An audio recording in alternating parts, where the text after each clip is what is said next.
Just to recap what metallic and ionic is about. So metallic is the one where you draw at least 12 ions, and then you need to label about like what metal ion is this. So if this is about like aluminium, then you write aluminium 3+ in all of them.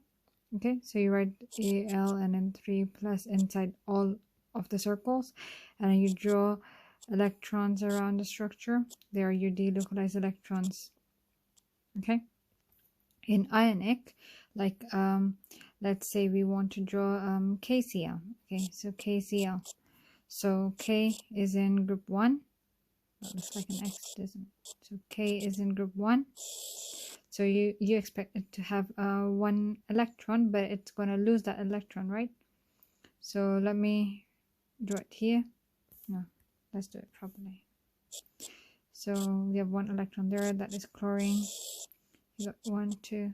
Actually, we've done NaCl in the other video. KCl is just the same. Let me do another one. Let me do MgO. Now magnesium is in group 2 and oxygen is in group 6. So magnesium, and then we have our oxygen. So magnesium has oxygen has 6 electrons in its outer shell, and magnesium has 2. Now we know that for magnesium to become stable, it needs to lose 2, and for the oxygen to become stable, it needs to gain 2 to become full. Because it has 6, it needs 2 more, and magnesium needs to lose these 2 because there's a full shell underneath. Right, so these 2 get transferred to there because magnesium needs to lose 2 and oxygen needs to gain 2. Right, so those 2 get on here. Remember dots and crosses? The crosses represent electrons coming from magnesium. Right, so after losing 2, magnesium becomes a 2+, and after gaining 2, oxygen becomes a 2-. Right, if you were to explain a metallic structure, you can say that each aluminium atom loses 3 electrons into a sea of delocalized electrons. And where else? Yeah, and then let's repeat. So a aluminium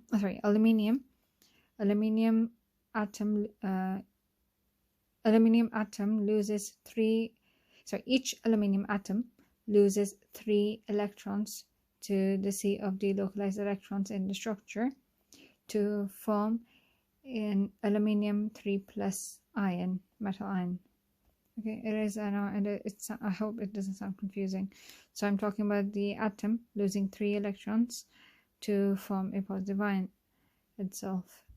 Okay, yeah, and that's about it.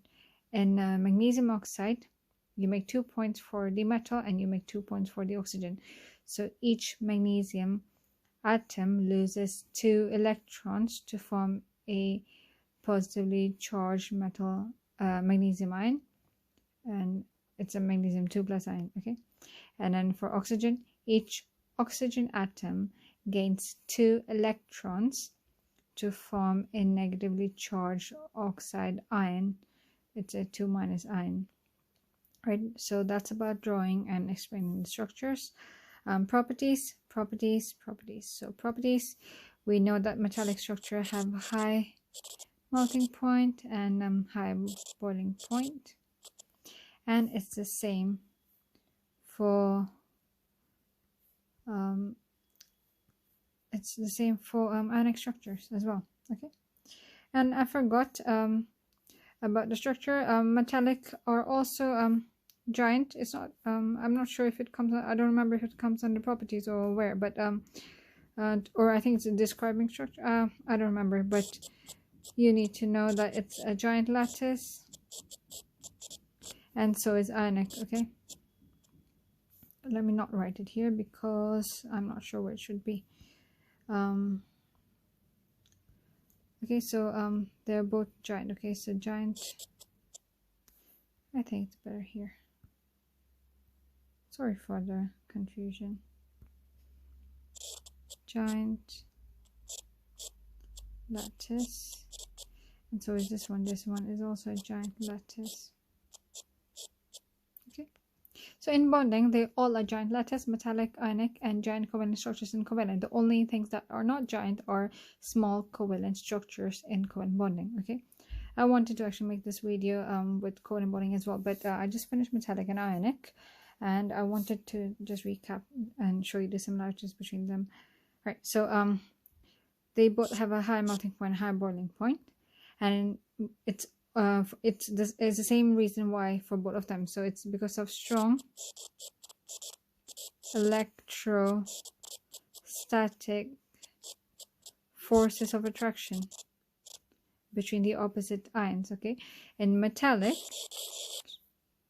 bonding, the opposite ions are the positive metal ion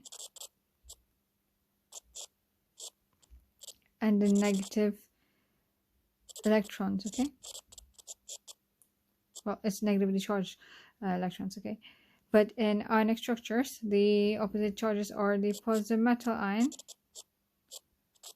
and the negative non-metal ion. Again, it's not positive negative, it's positively charged, negatively charged. Okay, so they both have a high melting point, a high boiling point, and it is because of strong electrostatic forces of attraction. But you'll have to specify where are the forces of attraction. So in metallic, it would be between the positive metal ion and the negatively charged electrons. In ionic, it's between the positive metal ions, like positively charged metal ions, and the negatively charged non-metal ions. I hope I haven't confused you. Like, it shouldn't have been, because you've seen all my blueprint and everything. So I hope you understand everything. All right, so about electricity. Metallic structures conduct electricity because we have negative, remember, we have charge that is free to move around. So we have negatively charged electrons free to move around. Okay, negatively charged electrons that are free to move.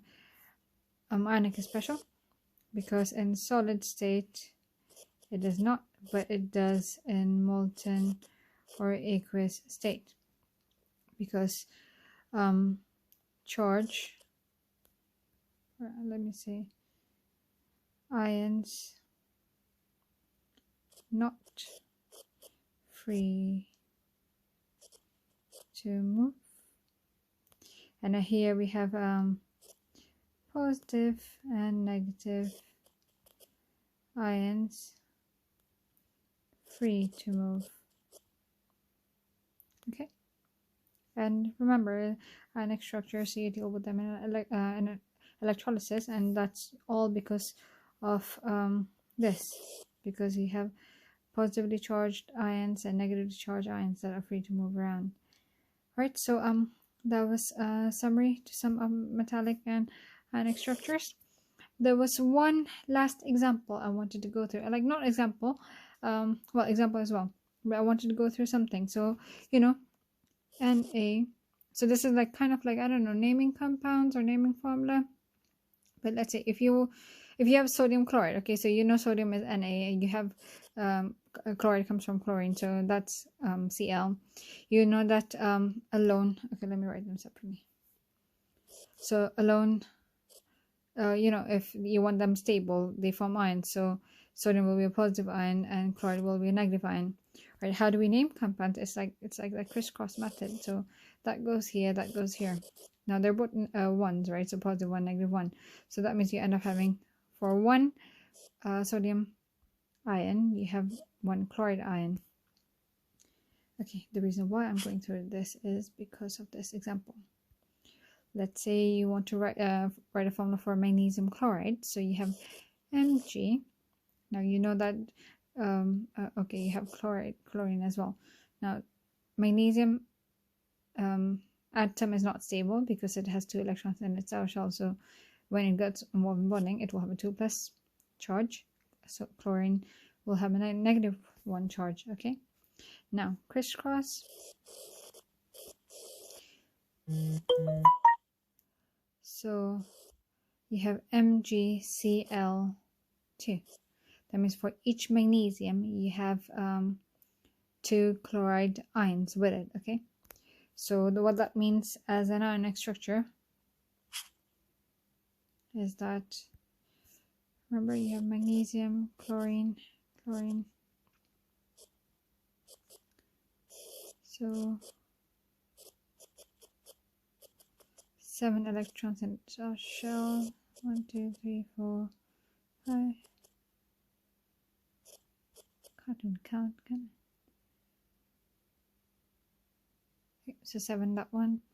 And our magnesium. Oops, dots and crosses, dots and crosses. Okay. Now my chlorine atoms have 7 electrons each. I know it's very messy, but magnesium has 2 electrons each. Okay. Now to become stable, remember, magnesium needs to lose the 2 electrons, and each chlorine needs to gain 1. Now magnesium has 2 to lose, and chlorine can only gain 1. That's the reason why we have 2 chlorines. So this magnesium will lose this electron to this chlorine, and the other electron to that chlorine. So what will happen is that one of them comes here, one of them comes here. So everybody is happy because magnesium needs to lose 2 to form a 2+ charge, and if it's a magnesium chloride compound, then one chlorine can't gain 2. It can only gain 1. That's the reason why we have 2 chlorines, because they each will gain 1 electron. Okay, that's how you draw an ionic structure. It's very messy, but I hope it's useful.